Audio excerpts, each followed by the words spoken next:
Seeing that it's 6:30, we'll call this meeting of the Whitestown Plan Commission to order and begin with pledge. I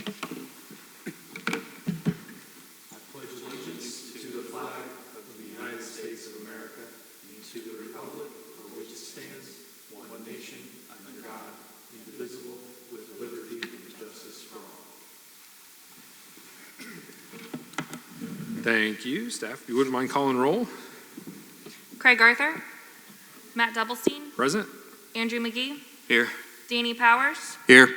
Dave Taylor. Here. Steve Milstead. Here. All right. Next on the agenda is approval of that agenda. We'll note that item C under new business will move to other business. And might there be a motion to combine A and B for our agenda today? I'll make a motion. Second. All in favor? Aye. All right, so we'll combine items A and B. And the meeting minutes from 9/9. Any comments or items there?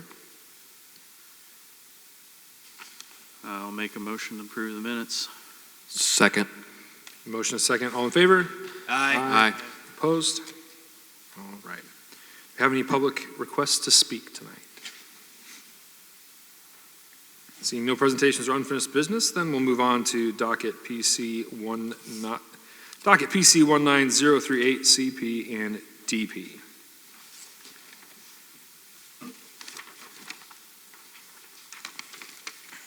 The petitioner, thank you. Can you hear me? All right. Good evening. My name is Bill Butts. I'm with Kimley Horn and Associates. Address at 250 East 96th Street, Suite 580, Indianapolis 46240. Really, I'm going to keep it short and sweet because I think staff did a great job on their report outlining these. And are we going to run these separate? Just making sure. We're combining them. Okay, we are going to combine. That's what I thought. Okay. So again, I think staff did a nice job. This is the 65 Commerce Park Building 1. It's about 160,000 square foot building. I think you guys have seen a lot of stuff out here for the 65 Commerce Park recently. I know there's a whole lot going on out there.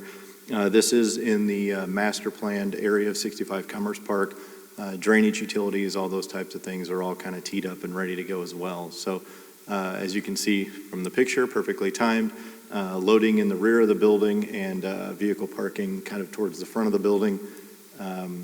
I don't believe, and staff can correct me, I don't believe there's any variances or waivers that are asked for. I think everything, landscape, lighting, and everything are ready to go. Parking's ready to go.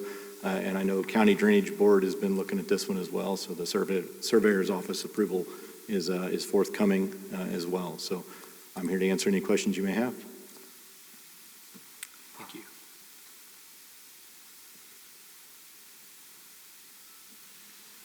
Any question? All right. Staff report. Staff recommends Plan Commission approve docket PC 19-038-CP and PC 19-039-DP, 65 Commerce Park Building 1. Are there any other comments or questions on this item? Need to open the public hearing. Oh, yes. Are there any comments or questions from the public on this item? Seeing none. Any from the board? Is there a motion? I'll make a motion to approve docket PC 19-038-CP and docket PC 19-039-DP. Second. We have a motion and a second. All in favor? Aye. Opposed? Passes 5-0. Thank you. Thank you. There's nothing else under new business, so we move on to other business. We have a presentation from HWC 11th Street.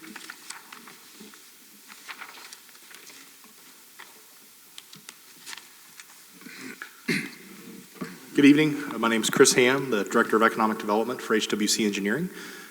We have been engaged for about a year now with staff working on an update to the town's Unified Development Ordinance. We are here this evening to be able to present the initial draft of that just for your review as part of this conversation. We're not asking for a public hearing tonight on this. We will be back in front of you and the town council in November with the intent of submitting the draft for formal consideration, but we wanted to give it to you well ahead of time. It's a 230-page document or so, so I think as you kind of weed through it, our hope will be that you have some questions. With me tonight is Brian Stump from 11th Street Development. Brian's going to walk you through just some high-level comments with regards to what this document is in reference to what the document currently is, to give you a little bit of direction as you begin to look through it and review it, and then we'll be happy to take any questions that you have after his presentation.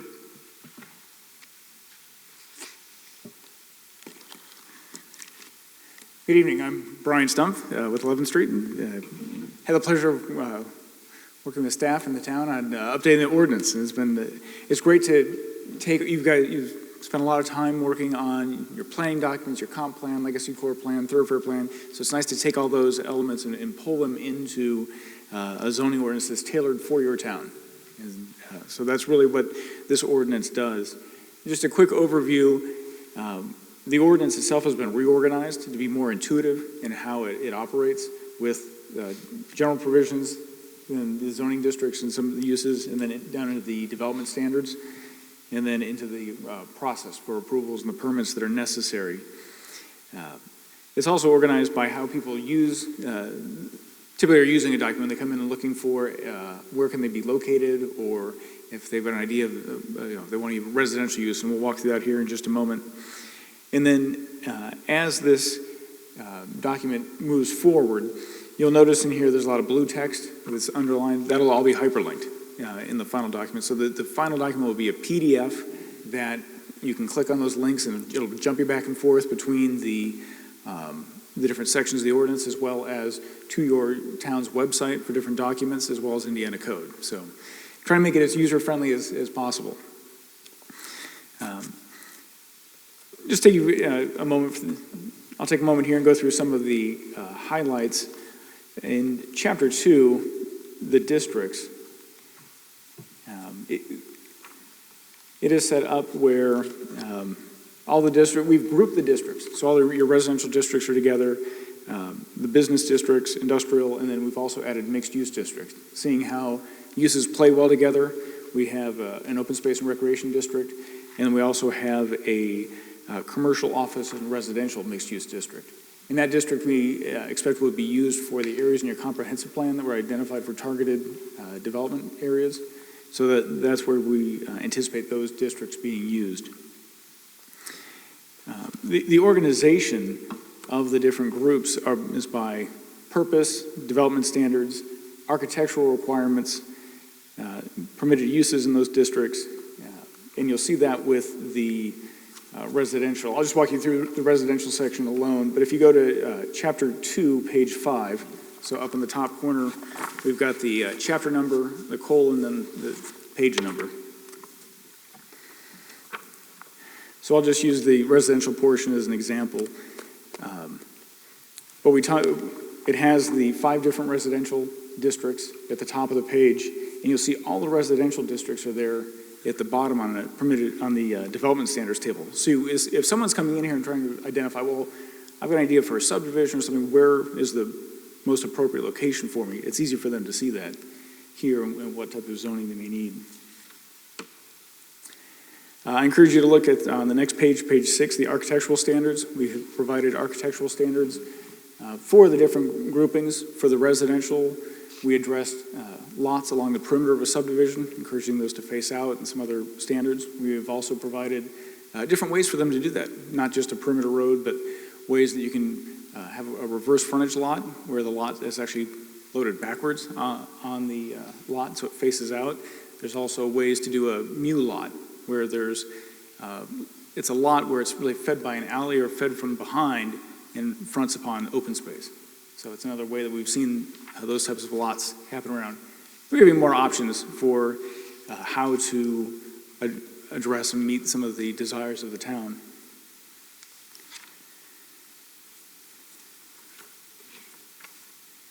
The use table identifies, just at a glance, they'll say whether it's permitted, not permitted, or if there are any limitations on that use. And right after the use table, if there are limitations, it identifies specifically what those are. So maybe hours of operation or certain criteria for different uses in different districts. And so that'll give you an idea of how that works. Some types of uses are a little more intensive, daycare centers, things like that. Those actually have their own section in Chapter 3. Some other high-level things here about the ordinance. On the landscaping section, we're encouraging the preservation of trees and things, and have also put in, set up landscape requirements that offer some simple options, so that depending on the context that you're addressing, the interface of two different uses or things of that nature, you've got some straightforward options, so you've got variety. One of the things, much like architecture, we don't want all the landscaping to be the same, so we want to have that opportunity for a mix of how landscaping is approached. On parking, we've got stacked parking, we have shared parking, and we've also added bicycle parking in here, knowing that just where some of the trends are in society, and the type of community that Whitestown endeavors to be. We've also added in not only minimum parking standards, but maximum parking standards, so that we don't end up with large seas of asphalt and so forth. I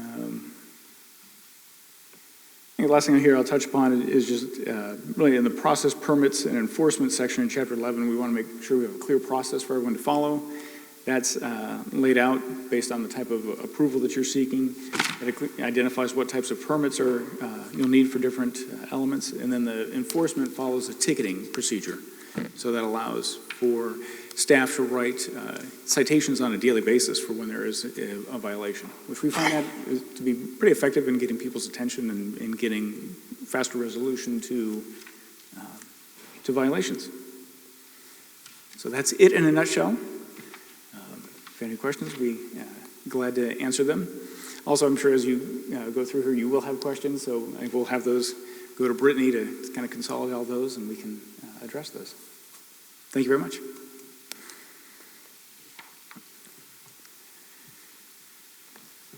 Thank you. Are there any questions at this time from the board?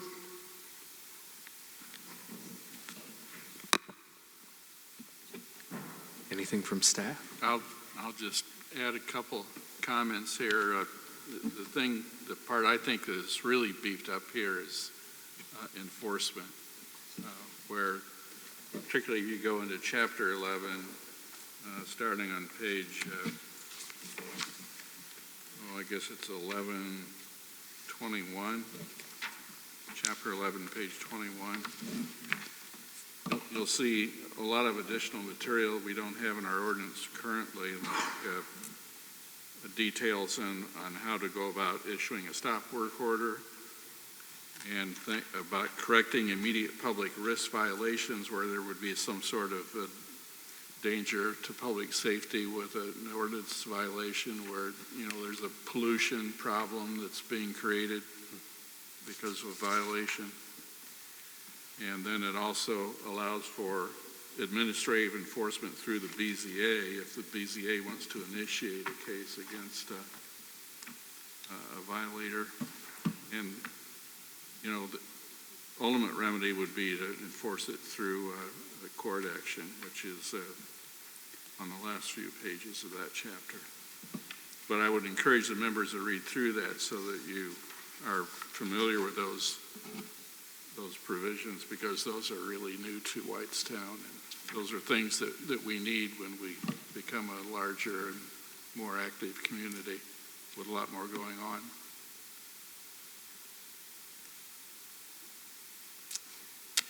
We will be hearing this next month in November to vote on it. So if you guys have any questions or comments, I really do encourage you to take a look through this. Being a Plan Commission member, there are some things that do reoccur and come up during Plan Commission meetings. So if you can think of things like that, maybe take a look at the chapter and see parking, signage, landscaping are things that we hear a lot. So take a look, and if you guys can see, like Brian mentioned, we got updated links. They also did an amazing job updating all the graphics. If you looked at our old UDO, I mean, it was pretty basic, but they went above and beyond on this. So huge thank you to Brian and Chris and their team. But take a look at it, and if there's any questions or comments, send them to me. That way we can get them forwarded on to the guys, and if there's any changes that we can make them. Nice job, Brittany. You got the ball rolling on this.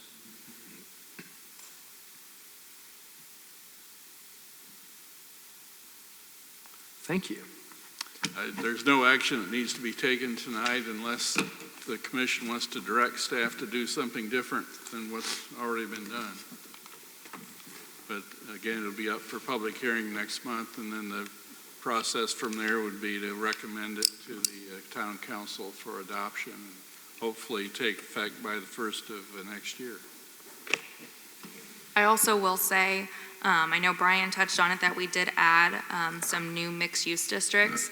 This is something we're kind of seeing a lot. We kind of wanted to deviate from the PUDs in Whitestown, and I'm sure that coming up, we probably will have a lot of people that might file for mixed-use zoning. So just make sure you're taking a look or keep a copy of this, so if you do see something on the agenda that does have a rezone in the future, that you're going to be familiar with that zoning before we make a motion on it.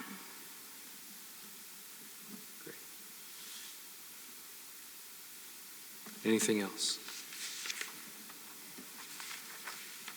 No announcements? None? None? Is there a motion for adjournment? So moved. Second. All in favor? Aye. Aye. And we are adjourned at 6:47. Thank you.